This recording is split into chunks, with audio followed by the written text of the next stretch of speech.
All right.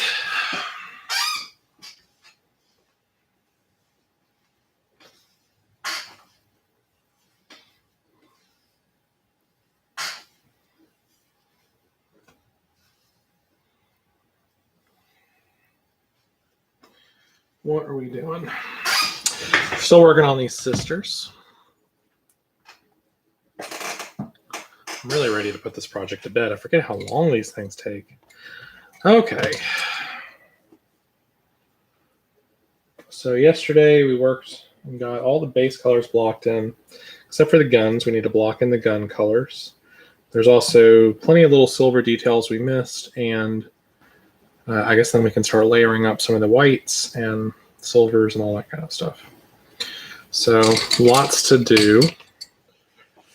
I think to start, though, I'm going to go ahead and deal with this.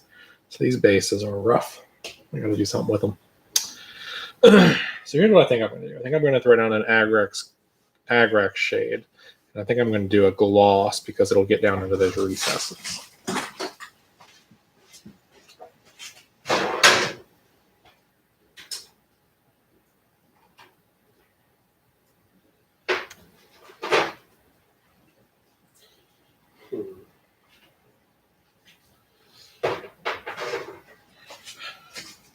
I don't use this color very much, but I think in this case, it may be just what the doctor ordered.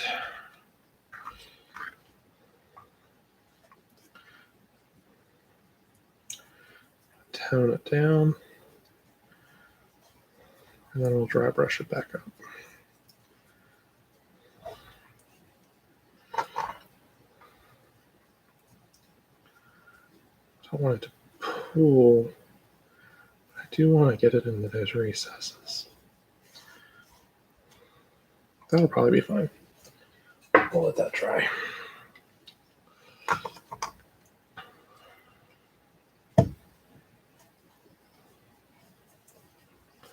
It's probably too much. We'll have to lick off some of that.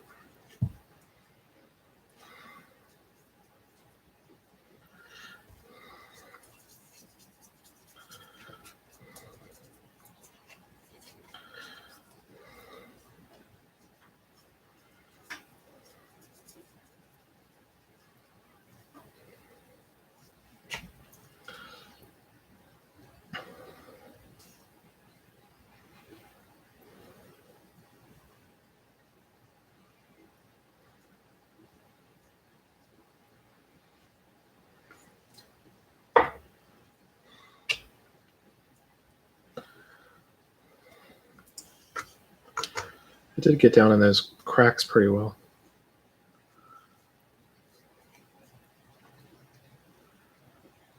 Yeah, I think that's okay.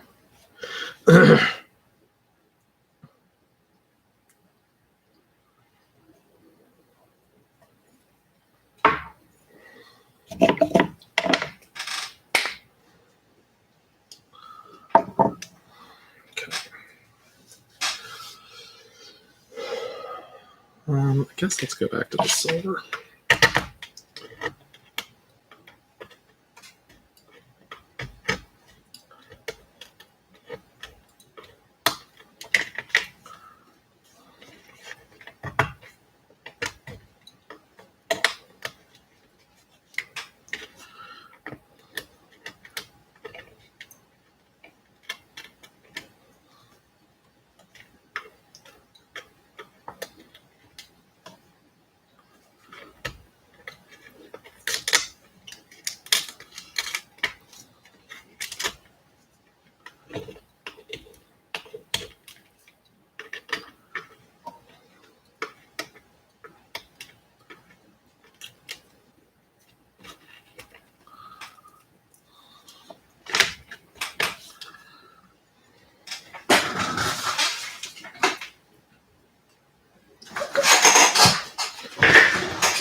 Let's get a podcast going.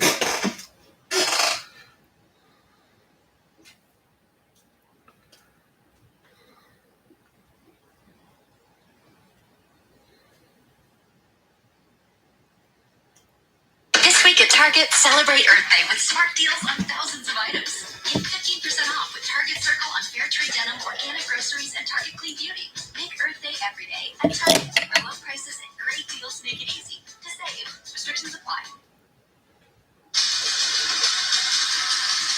You are listening to the IFH Podcast Network. For more amazing filmmaking and screenwriting podcasts, just go to ifhpodcastnetwork.com. Welcome to the Bulletproof Screenwriting Podcast, episode number 117. I don't think that screenplay writing is the same as writing. I think it's a blueprint. Robert Altman. Broadcasting from a dark, windowless room in Hollywood, when we really should be working on that next draft. It's the Bulletproof Screenwriting Podcast, showing you the craft and business of screenwriting and teaching you how to make your screenplay bulletproof. And here's your host, Alex Ferrari. Welcome to another episode of the Bulletproof Screenwriting Podcast. I am your humble host, Alex Ferrari. Now, today's show is sponsored by Bulletproof Script Coverage. Now, unlike other script coverage services, Bulletproof Script Coverage actually focuses on the kind of project you are and the goals of the project you are. So we actually break it down by three categories: micro budget, indie film market, and studio film. There's no reason to get coverage from a reader that's used to reading tentpole movies when your movie's going to be done for $100,000. And we wanted to focus on that at Bulletproof Script Coverage. Our readers have worked with Marvel Studios, CAA, WME, NBC, HBO, Disney, Scott Free, Warner Brothers, The Blacklist, and many, many more. So if you need your screenplay or TV script covered by professional readers, head on over to covermyscreenplay.com. And today's show is also sponsored by the Heart Chart Screenwriting Masterclass, taught by legendary screenwriter James V. Hart, the writer of Bram Stoker's Dracula, Hook, and Contact, to name a few. His unique story mapping system will teach you how to get your script ready for production and the marketplace. To gain instant access, head over to bulletproofscreenwriting.tv/HeartChart. That's HART chart. Now, guys, today on the show we have writer, director, producer, showrunner, Marshall Herskovitz. Now, Marshall is best known for being the other side of the desk with writing partner Edward Zwick, who, of course, has been on the show before. And after talking to Edward, I reached out and I said, I'd love to get Marshall on the show as well to talk about what he has done as a writer, as a producer, and a screenwriter, and see what his process is, not only working with Ed, but also working by himself and as a director in his journey through the business. Now, Marshall has co-written projects like The Last Samurai, Love and Other Drugs, Jack Reacher, Never Go Back, The Great Wall, American Assassin, and he was involved with creating the 80s classic series 30-something, and more recently, Nashville. He is also a very accomplished producer and has produced projects like the Oscar-winning film Traffic, Defiance, Legends of the Fall, and many, many more. Marshall was truly a wealth of information. It was like kind of going to a master class on screenwriting and on the business itself, how to navigate the business over the years, which he has been able to do in great form. So without any further ado, please enjoy my conversation with Marshall Herskovitz. I'd like to welcome to the show Marshall Herskovitz. How are you doing, Marshall? I'm well. How are you? I'm going well, my friend. Thank you so much for doing the show. I'm a fan of many of your films, including films that you've just written and produced, but directed as well. And we'll get into that in the future. But I heard nothing but good things from you from Ed, who was on the show as well, Edward Zwick, and I said, well, I got to get Marshall on the show, too. I can't just talk to Ed. I want to talk to Marshall as well. So thank you so much for doing this. I appreciate it. Well, I'm happy to do it. Just know if I say anything that Ed said, you stole it from me. Fair enough. So before we get started, Marshall, how did you get into business? Well, it's funny. I went to Brandeis back in the early 70s, which dates me severely. And I majored in English. In fact, I majored in Old English. I was very interested in medieval England.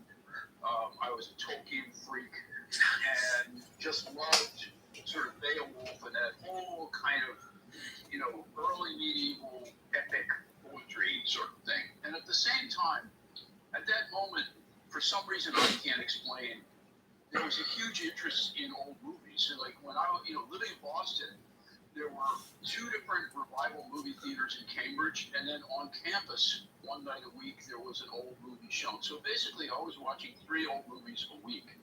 And when I look back on it, I realized that the real education I got in college was in movies. I just didn't know it at the time.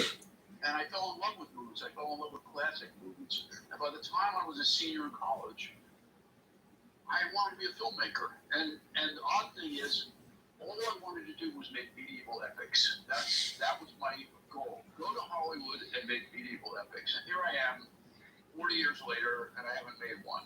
But, there's still hope. At any rate, that is what propelled me into the film business. I graduated. I made a short film, which was not a medieval epic. It was a very intimate, drama.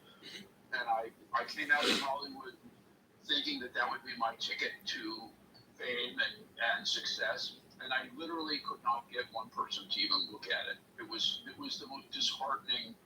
And in those days, all you had was the yellow pages. I went through the yellow pages for all production companies and called every single one in Los Angeles, and no one would look at it. So after about 6 months of floundering, I heard about this amazing film school called American Film Institute, and I thought, well, maybe I should do that instead. So that's where I went. That's where I met Ed on the first day, and really that gave me my start. Really? Yeah. So you guys were just school chums who got together and just stuck together for the last 40 years working on projects together. That's amazing. That's right. We're the longest living partnership in Hollywood right now. Really? That's actually saying a lot, actually. Yeah, it actually is. I mean, it's something I'm very proud of, and I know he is too. And we have worked independently all along, but nevertheless, our preference is to do things together. Yeah, absolutely. I had a similar education but I didn't. I had a video store. I worked at a video store for 5 years. Wow. So I did the same thing. I watched 3 movies a night. I was in high school, so there's nothing else to do. Homework. So I would just take home movies and just watch and watch. And I got such an education. And that was before I even wanted to become a director. At the end, I was like, I guess I kind of want to be a director. Kind of similar to you. So you wanted to make Excalibur, but never did. Is what you're saying? That's correct. Yes. But there's still hope. There's still hope. I finally, after 30 years, got to write a screenplay of the story of 1066, the Norman conquest of England, which was something I had desperately wanted to do. And, I still have hope that we'll make that as a movie, but, it's not exactly a moment now in the history of the film business when you can make big films like that. So we'll see. I mean, you put a cape on the main character, I think you have a better shot. He's such an idiot. These very people have. No, is that a serious conversation? Did someone actually have a conversation with you about that? Not about that, but about something as ridiculous. Something I don't even want to go into. It's ridiculous. It just it was a thing about Vietnam, and someone suggested that maybe that if they had different superpowers, people might be more willing to look at a story about the Vietnam War. It's upsetting. It's kind of like when they went in and pitched James Cameron Titanic 2. Jack's back. Like at a certain point, you just gotta go. It's enough. It's enough. Now I have to ask. I was looking through your filmography, and I have to ask, what was it like writing for Chips? I mean, I'm a 70s kid, so I went straight to Chips because I had the pleasure of directing Eric Estrada on some commercials years ago, and the stories. Oh my God, the stories he told about what happened in the 70s. People just don't understand what the 70s were like. I understand. By the way, I never went near the set, so I have no stories to tell about the production of it. All I can say is that was the low point of my career. When I got out of film school, I spent about 3 or 4 years trying to be a freelance writer in episodic television, which is, by the way, it doesn't really exist anymore. You don't really have people that make a career as freelance writers in television anymore. And at one point, Chips was the only job I could get, and I read one of their scripts, and it was like it was written in another language. I just had no idea how to do this thing. There was no connection. One scene went to the next. The dialogue didn't make sense. I literally was completely lost.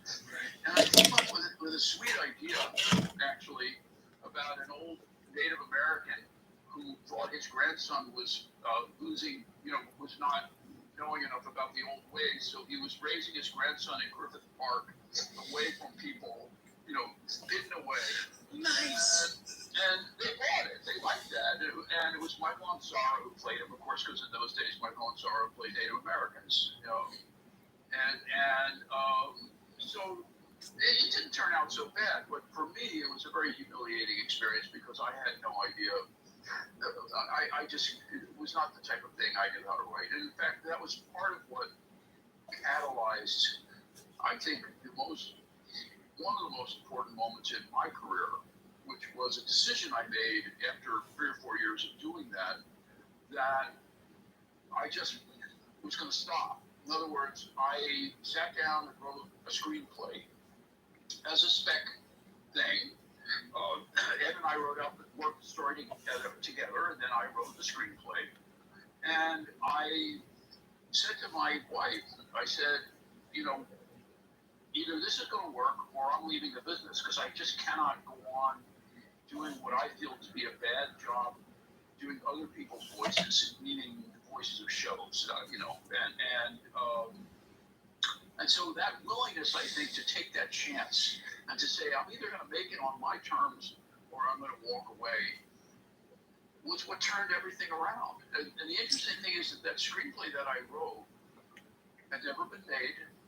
It was almost made 3 times, but it did change everything for me because people were able to see my voice and I got work from it. And the work I got from it was what then gave me my career. So the willingness to bet on myself was a scary thing at age 26 or 27, but that was what made it happen. I mean, that's pretty enlightened for a 26 or 27-year-old, Tom, to be honest with you, because God knows I was in much worse shape than you were at 26 or 27. I was lost. I was in the darkest pit of my time. That's a whole other story for another podcast. But most 20-year-olds don't have that kind of reflection, or honestly that kind of bravery to just go, I'm going to make it on my end. And people listening, it's a very different industry than it was when you were doing this. It was less competition. It wasn't cool to be a screenwriter or a director. It wasn't. Nobody knew what that was. They just knew that movies would make. Yeah, I know. It's true. I mean, it was hard to break in. By the way, there were trade-offs because there was much fewer product. There were 3 television networks in those days instead of 200. It's easier to get a job today, but it's harder to have your own voice today. I think you could have a voice in those days, and I felt that I had one, and it was something that I felt I needed to listen to. So, look, the one thing has always been true, which is to make it in this business, you have to be driven. You have to be.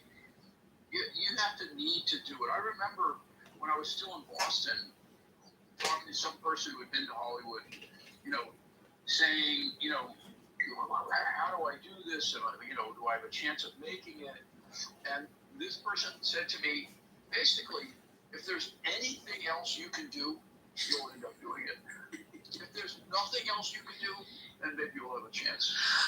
Listen, I don't know if it happened to you, but I've gone through this. I've got a lot of shrapnel, I'm sure as you do, in this battle of these years working in this business. And there was times I wanted to leave. I can't take it anymore. I want to quit.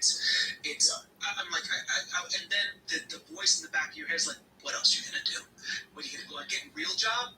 What else are you going to, it's at a certain point, you're just like, And did that happen to you multiple times? And how did you break through that? Because it's still happening. I have to say about that. First of all, I had an inherent belief in what they now call the hero's journey before I had any idea what a hero's journey was. It's so deeply embedded in our culture that I believed that everything was a test. And they're going to throw this shit at you to try to get you to quit, and therefore you just have to try harder. Why I thought that, I don't know. No one told me that. That was just my belief. And so my belief was, okay, I get it. Oh, now 6 bad things have happened and I want to leave. Okay, this is the moment where you have to dig down and say, no, I'm not going to leave. I don't know why I believe that. I'm grateful that I did because I think it got me through. But the other thing is, it took me many years to realize this is something Ed and I talk about a lot. There's a cycle in this business and probably other businesses, but I think it's more this business because it's so speculative. The cycle goes like this. You are nobody. You have nothing to lose. You do something bold. You do something original. People notice it. You get attention. They start to build you up. You start to make money. People start to believe in you. You start to think that you know what you're doing. And in thinking that you know what you're doing, you become cautious and maybe arrogant. And then you make a stupid mistake and you come tumbling down and are completely humbled by the business. And in the midst of your despair, you have nothing to lose and you can start being original again. And I could chart 5 times in our career when that sort of thing has happened, where in some way, you know how they say in Southern California, fire is a natural part of the life cycle of this environment and that you need to have fires? Well, failure is a natural part of the life cycle of a career. You have to have failure. You have to fail at things. That's the only way you learn. That's the only way you grow and become better. And I think people are so afraid of failure that they become mediocre to avoid it. And the business now allows for that. We always talk about how people fail upwards, which means they're mediocre and they don't make a huge mistake, so they sort of keep moving up.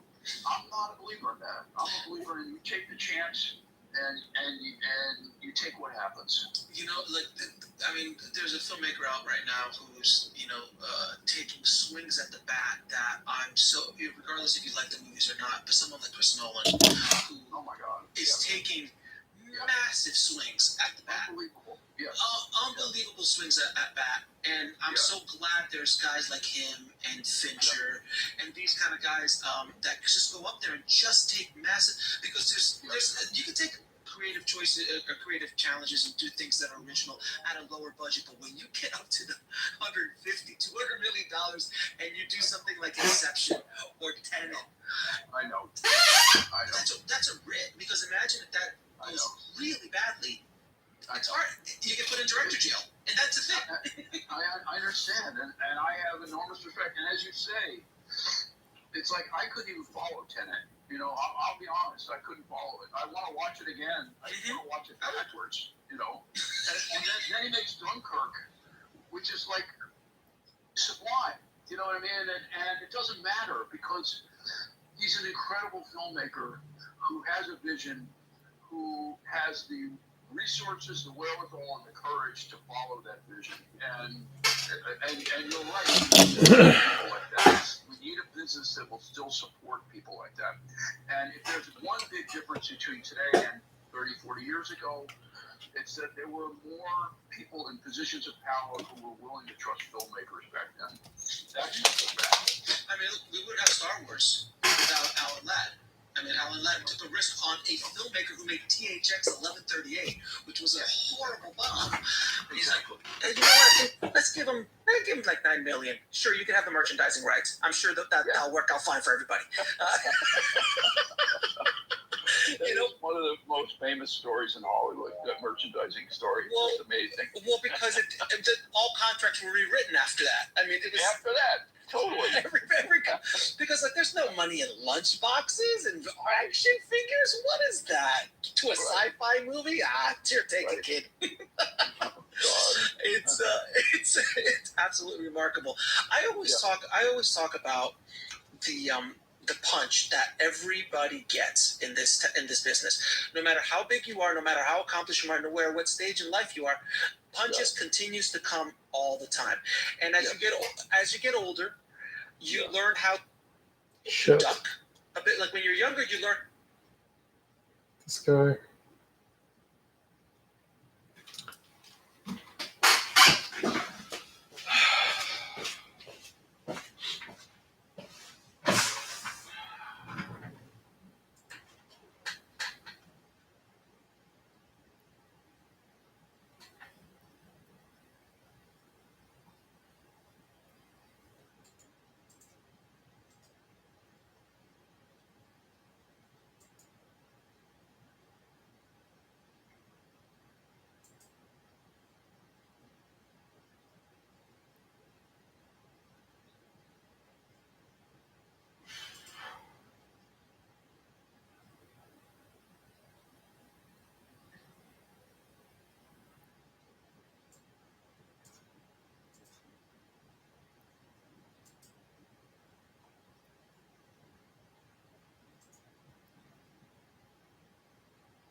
Here's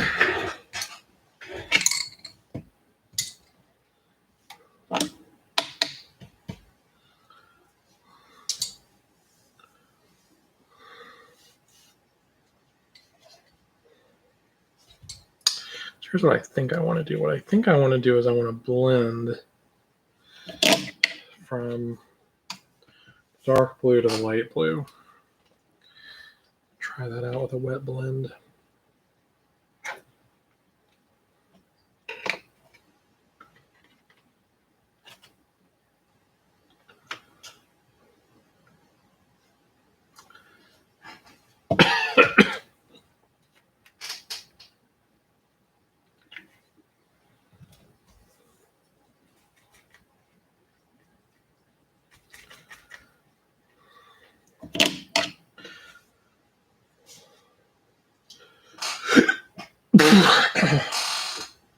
God.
Hey guys, welcome to 7 More Minutes. I'm Chris. I'm Sam. And my volume is way too loud. Yeah, mine's a little too loud too. There we go. Today we're playing Darkest Dungeon. Ooh. Long requested by you guys and long avoided by us because we heard it was super hard. I don't even say avoided, more cautious about starting, because like FTL and other games of this nature, we're like, we need to figure things out a little bit first before we dive into those dungeons and start hacking things away. Yeah, this looks like my bedroom if my bedroom had a fireplace. Other than Yeah, that, everything I'm else liking gets the pretty Mike strict. Mignola Hellboy look to the art style. I actually follow the art director, which is What's her Trudy. name? Trudy. Trudy, that's what she goes by on Twitter, and I think on Instagram too. Her art's great. I think she's like Lady T on like Instagram. You should check out her work. It's freaking great. I don't know who else worked on it. I just know she was an artist on the game. I think she was art director. Mhm. I might be wrong, but yeah, her stuff's phenomenal. So you Isn't should it very check it out. different from what we see in this? You can tell it's her style in this, but she definitely invokes a very Mignola Hellboy look to this, more so than her actual work. Her work, like on her own, is a little bit more cutesy, a little bit more fun and playful, but it has Mhm. this line quality, and you can tell like she just kind of pushed it a bit more. She made it a Okay. bit deeper and grungier and darker. So do you know the story? Because from what I'm understanding so far, like having talking over it, it sounds like they had a mansion or something, and then they dug underneath and found all this shit. So I spent 4 hours playing this game, but I didn't spend time delving into the lore. I wanted some of it to be fresh for me.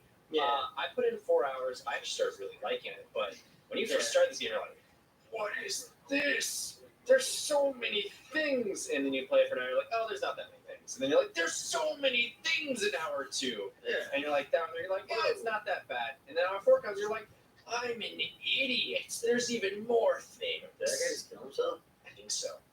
Okay. So, Darkest Dungeon is about making the most of bad situations. Quest will fail and must be abandoned. Heroes will die and they will die. They will stay dead. Progress autosaves constantly, so actions are permanent. The game expects a lot out of you. How far will you push your adventurers? Not very far. If we're going to choose difficulty, it's going to be the easiest one, guys. Yes. I will review. I will be reviewing whatever the story was. Click when the better. We're gonna yeah, first one. Thank you. Ooh, select campaign. Not that. Not well. It's Radiant. not that bad. Yeah, I think we're pretty Yeah. I'll review the story mode when I go to review the episodes to render them, because I'm actually interested in it. But yeah, we had to get the introduction introductions across. So I'll catch up with it. I think I get the gist of it. They dug under the house or something like that. I know that They opened up a doorway to some Cthulhu-looking. Yeah. Christ almighty. I'm gonna until Dane trod through the forest. Telling myself, shut up, Timothy. Shut up, you fucking ass! I'm afraid. Shut up, you wimp. Get Get through here. What was the symbol that I saw right there? He's surprised. Get him. Okay, so in this game, you have different positions that are dictated by. Yeah. Yellow is your preferred position for the attack, where you have to be to do it, and where you can attack. Red is the people you can attack. What do you mean position? So Like based off of what you can have you are? 4 people in a party. Right now, I have 2. So, for instance, this open vein attack allows me to attack the first 2 people in combat. It can be You anyone. could be within the first three. First 3 positions. If I'm From way back, right to left. Yeah. so Okay. on the way back, Okay. I can't do anything. And each one has an accuracy. I still don't understand all the damage mods and crit mods, so if you guys can tell me how those work, that would help out a lot. I understand accuracy, so like 95, there's always a chance to miss, but there's bleed, which is just kind of, Yeah. it's like poison, Probably a but it's different. DOT. It's a DOT. Yeah, it's a dot. And you know, the HP in this game is very low. 33 HP is actually a lot. And I learned if it's a chain link the other day, that means it can attack multiple people. And Chain link you meant by go back to it? so the the two chain- dots yeah, that the the two red dots that are connected together? Yeah, Okay. and each one has different abilities. Like this does a stun, and this one does bulwark of fate. Which I thought- self buff support. I thought it was like a hero, like it'll bring people to attack you, but people just freaking ignore it. They're just like, nah, fuck you. Well, it's probably an additional defense or something, right?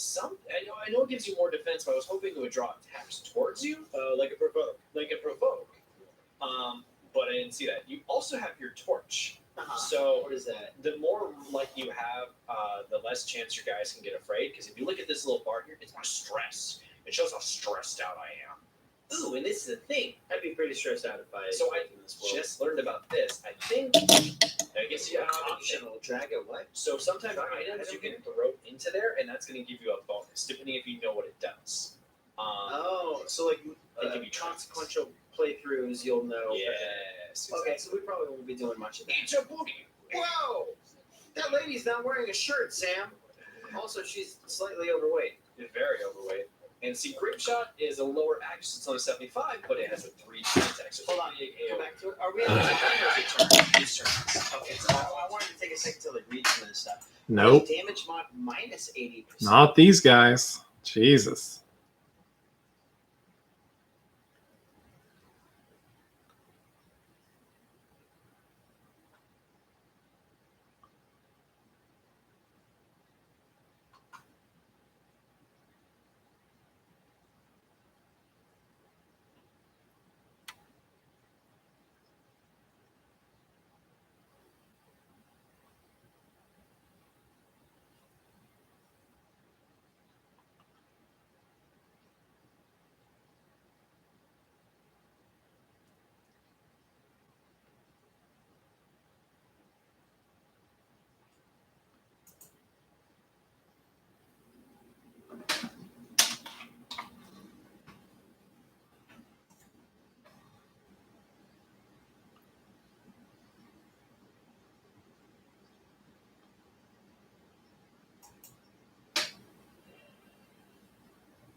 You will arrive along the old road. It winds with a troubling serpent-like suggestion through the corrupted countryside, leading only, I fear, to ever more tenebrous places. There is a sickness in the ancient pitted cobbles of the old road, and on its writhing path you will face viciousness and violence, and perhaps other damnably transcendent terrors.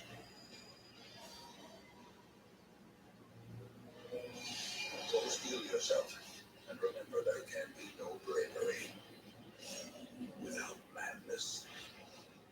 The old road will take you to hell, but in that gaping abyss,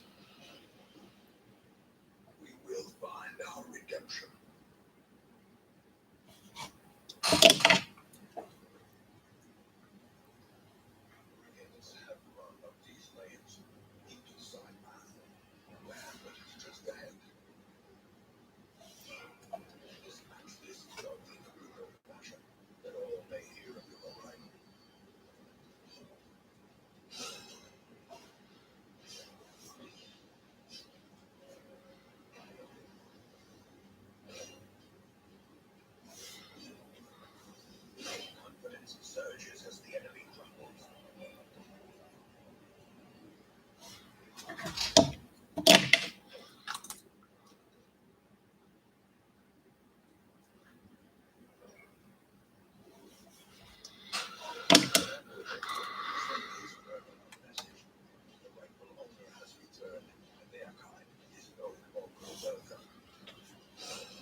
of safety.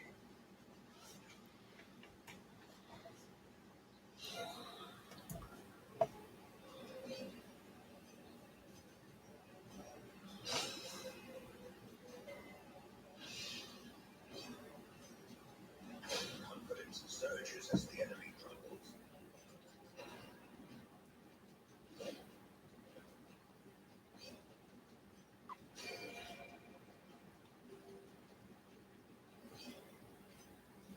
Another one falls. As victories mount, so too will resistance.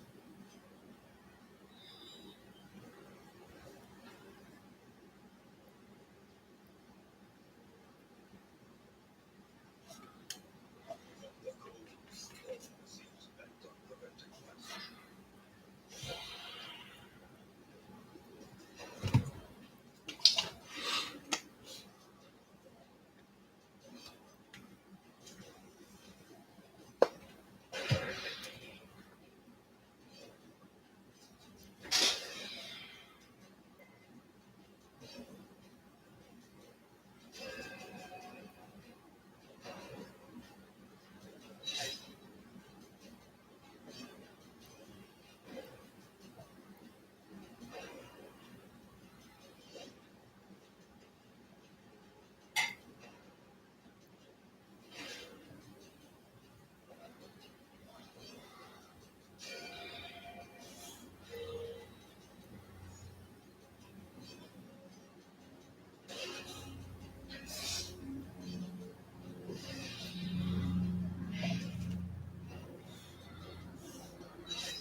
Continue the onslaught.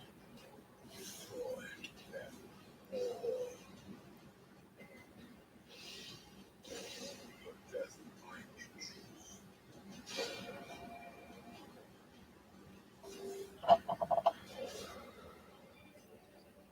Be wary. Triumphant pride precipitates a dizzy fall.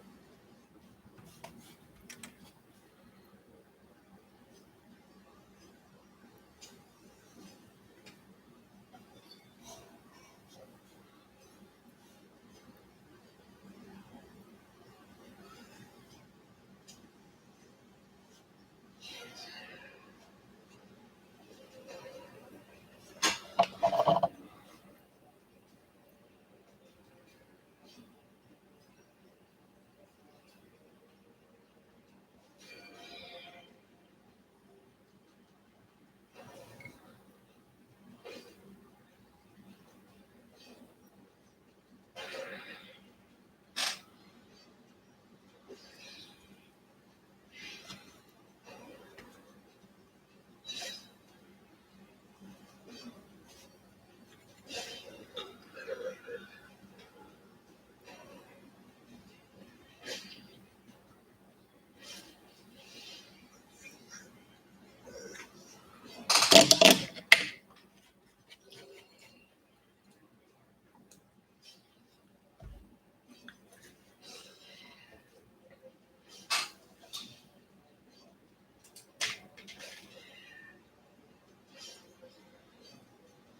Press disadvantage. Give them no quarter.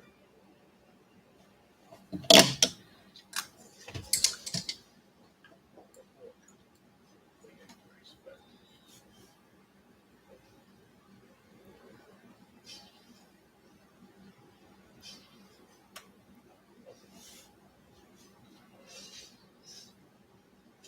Mechanical hazards possessed by evil intent.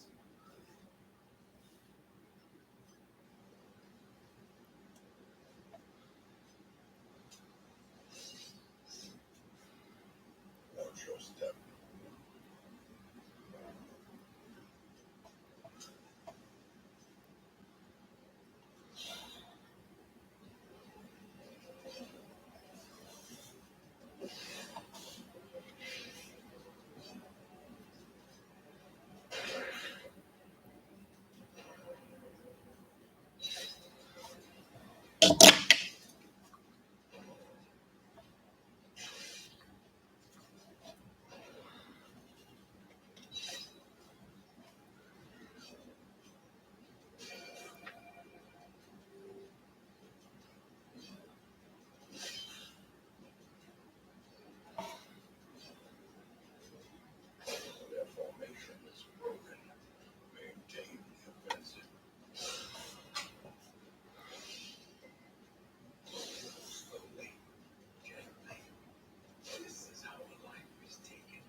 right, so here's what I got to figure out. What is their relationship to the future? So let's figure this out. You got Luca. Nina.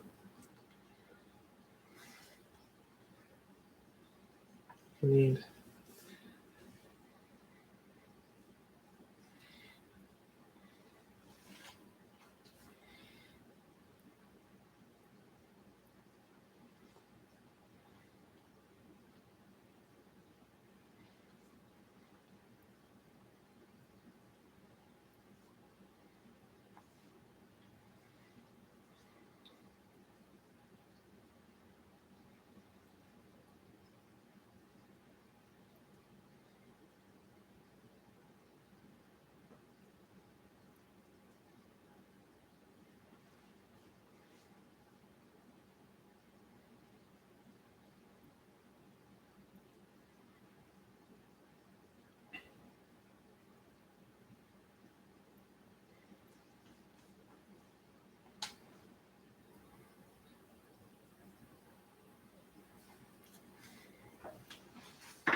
God damn.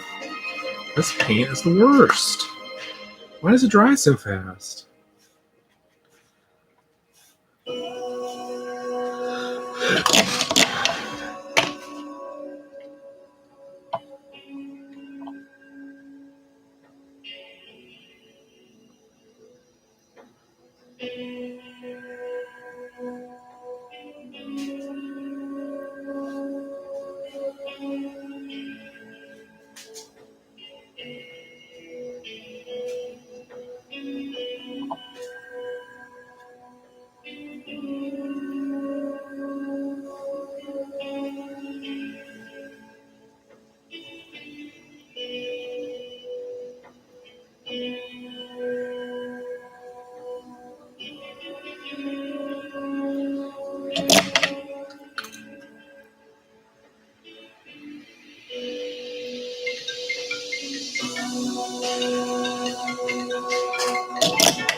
Good God, Missy.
Yeah, I think this is a good way to do it. I just gotta go all in on it.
I guess I'm almost done with this brush.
Shit.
It's just not very light.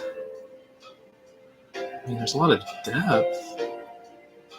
I don't know. Maybe it's okay.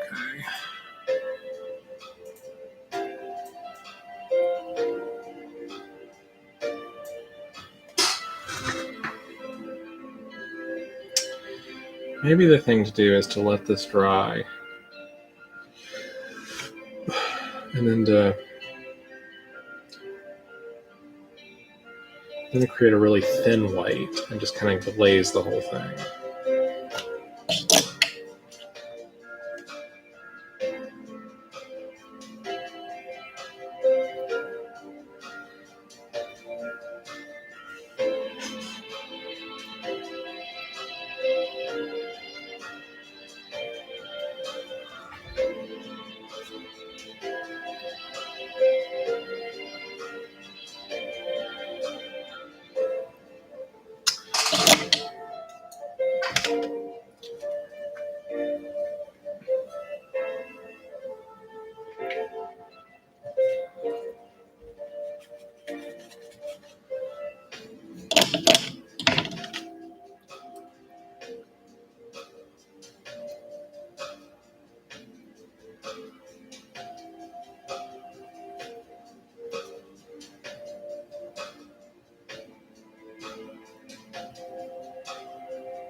I don't want it to pool in the recesses. I want it to leave the recesses dark.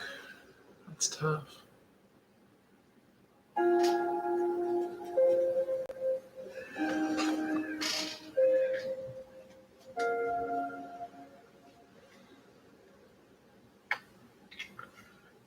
So I need a thicker paint.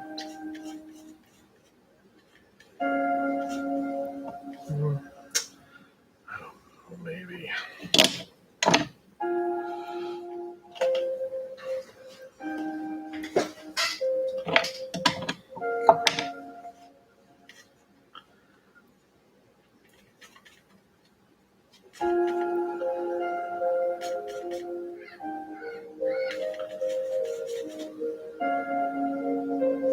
So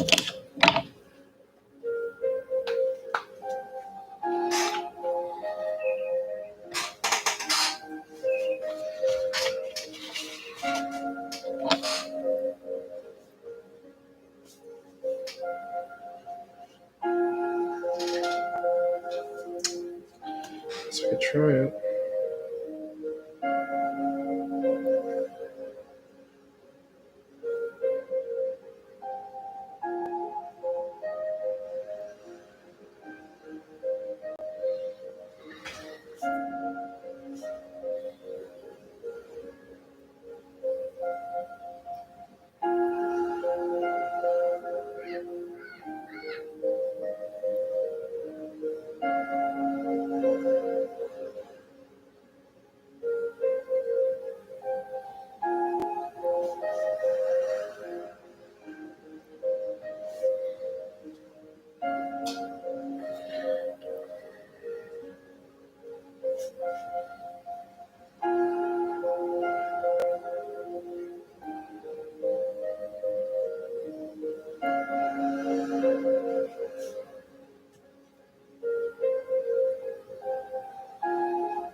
I guess we're gonna walk away from those for now. I just don't know what to do with them.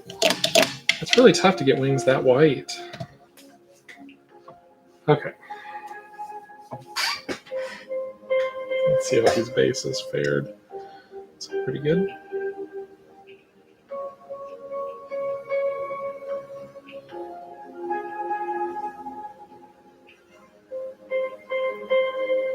My instinct is they're not quite dry yet, but I'm not 100%.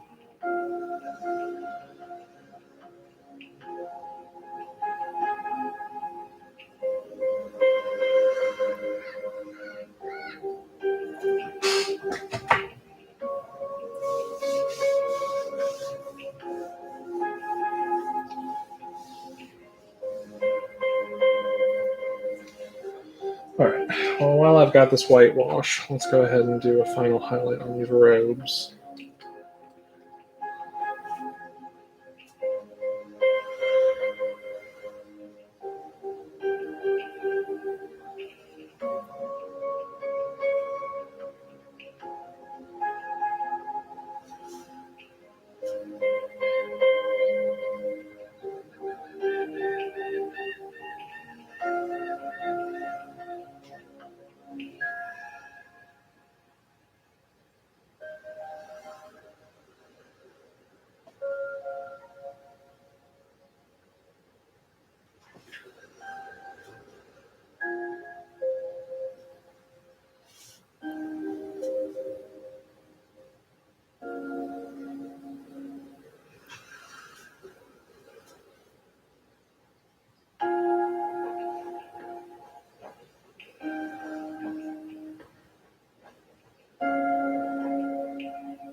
Fuck.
I want to start applying some targeted washes, but I don't really feel like I can do that until I get these guys in their final positions. So the next step is to glue them to their bases, which means I need to finish the base, so I need to dry brush it.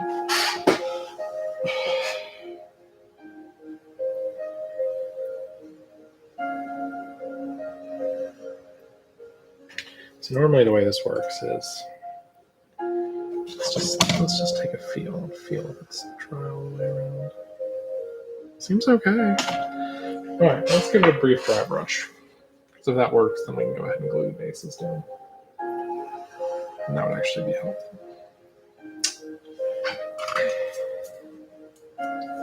These bristles are really stiff. I don't like that. That's better.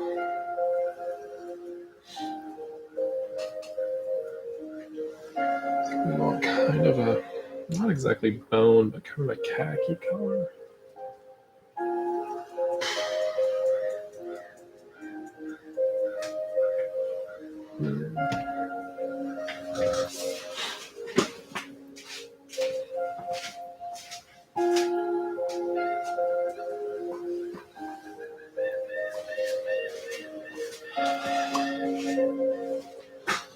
This would probably be okay.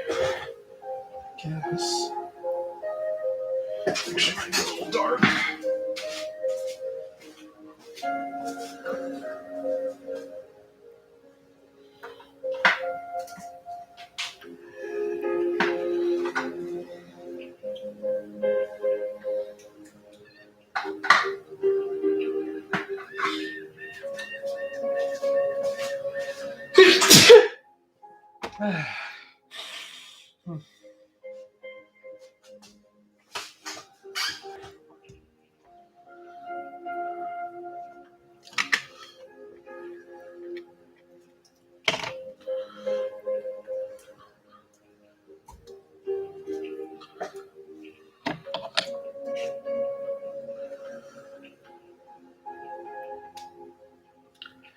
I don't really think it'll take much.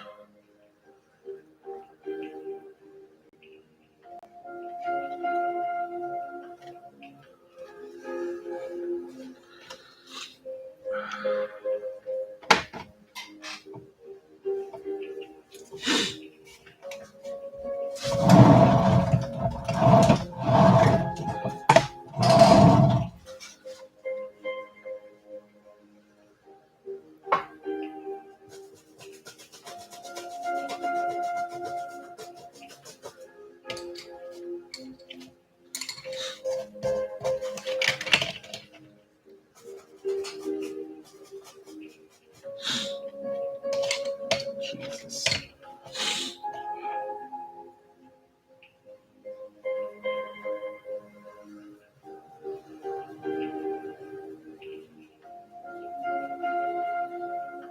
Yeah, I'm coming roll for it.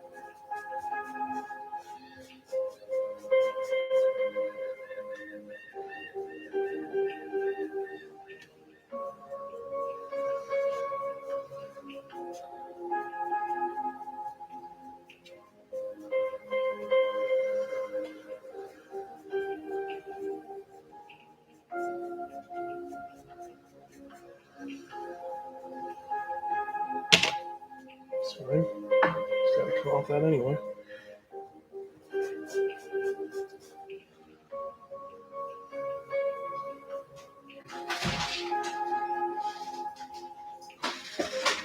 Hey.